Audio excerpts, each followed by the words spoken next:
Pasado alas 7:30 ng gabi noong Sabado, ika-14 ng Marso, kuha sa CCTV ang SUV na yan sa kahabaan ng National Highway sa Barangay Sabuanan, Santa Lucia, Ilocos Sur. Maya-maya, nag-U-turn ng SUV nang biglang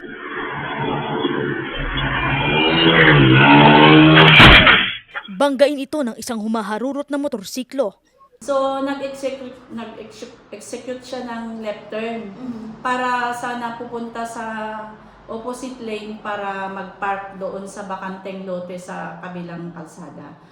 Doon na, bigla naman nabangga siya nung incoming na motor. Ang mga residente sa lugar agad humingi ng saklolo. Ayon sa PNP, pauwi na sana sa Metro Manila ang 53 anyos na lalaking driver ng SUV nang maganap ang insidente. Sugatan naman ang 19 anyos na lalaking rider na galing mula sa Candon City. Kasi pag student, dapat mayroon siyang kasama na may professional driver's license.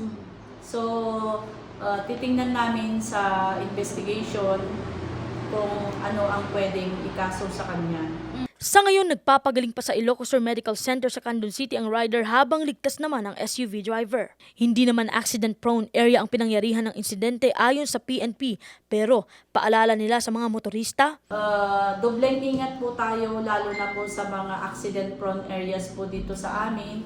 Then, tingnan mo, yun na po yung palagi naming sinasabi na pag nag-stop po tayo o tingnan po natin yung hindi lang po sa harap ang tinitingnan natin, tingnan po natin sa likod, then sa side po natin.